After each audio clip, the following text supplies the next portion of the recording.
aujourd'hui, on va voir ensemble quel est le meilleur exercice pour prendre de la largeur de dos. Donc, concrètement, comment développer les dorsaux et notamment la partie externe pour avoir le dos en V, que ça se voit aussi bien de dos que de face quand ils sont très développés.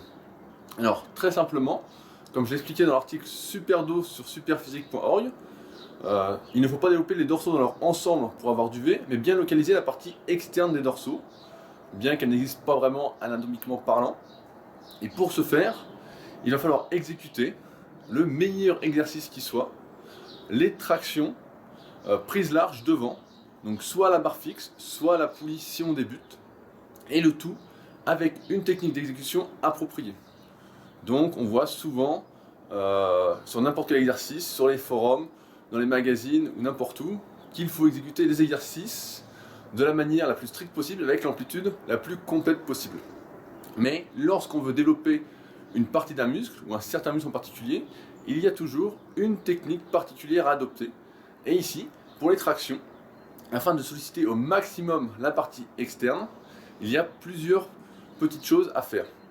La première, c'est d'éviter l'amplitude complète. Comme je le montrais également dans l'article Super dos, tout se passe avec le mouvement de l'épaule.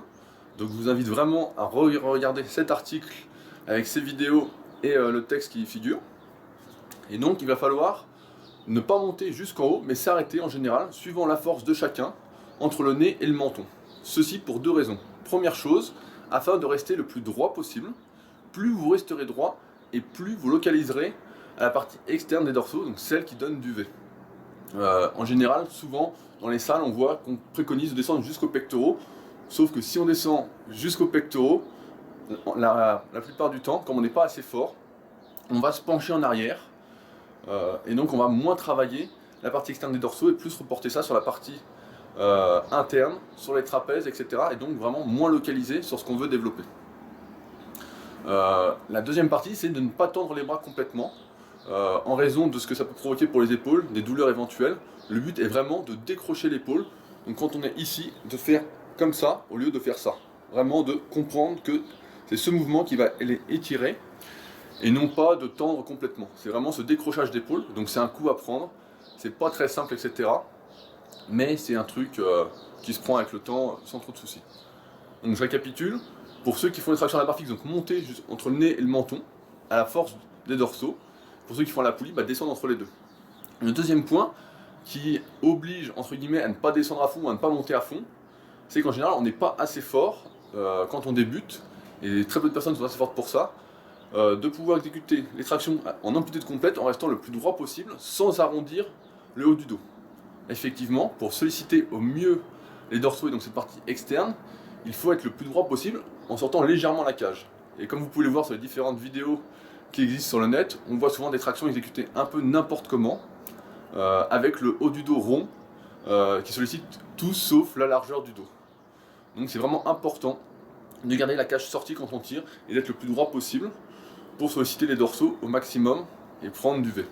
Donc évidemment, si vous êtes assez fort, vous avez un niveau avancé, et que vous pouvez faire des tractions en montant le plus haut possible, en touchant les pectoraux, en restant droit, en décrochant les épaules, etc., forcément c'est mieux, mais il y a toujours quelques étapes à suivre. Donc si vous débutez, progressez d'abord à la poulie, jusqu'à atteindre au moins votre poids du corps en série, puis ensuite passer aux tractions légèrement partielles, comme je viens de vous l'expliquer, et puis petit à petit, quand vous allez progresser vraiment sur ces tractions partielles, vous pourrez passer plus tard sur des tractions complètes, mais encore une fois, il faut vraiment être très très fort, tout le monde n'y arrive pas tout de suite. Mais enfin, pour développer la partie externe des dorsaux, monter entre le nez et le menton suffit largement, et c'est ce qui localise le mieux les dorsaux. Donc pareil, pour bien faire attention de garder la cage sortie, un bon repère, c'est de penser à avoir les coudes qui pointent vers le bas, c'est-à-dire comme ceci, et non pas les coudes qui rentrent comme ceci ou comme cela. Là, c'est sûr qu'on va moins solliciter les dorsaux, plus l'arrière d'épaule si on a le coude en arrière, et plus le grand rond, les trapèzes, si on a le coude en avant, en plus des biceps, du petit pectoral, etc. Enfin, la largeur de la prise.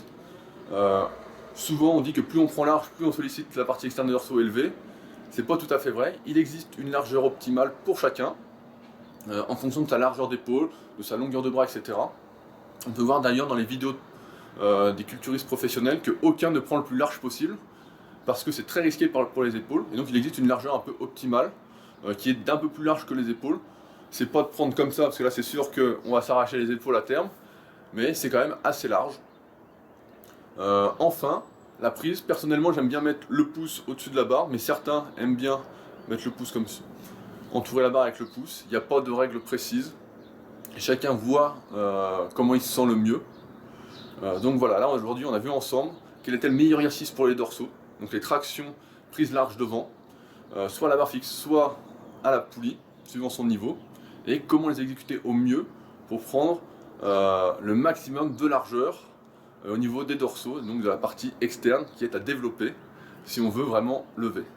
Voilà, on se retrouve bientôt pour une autre vidéo.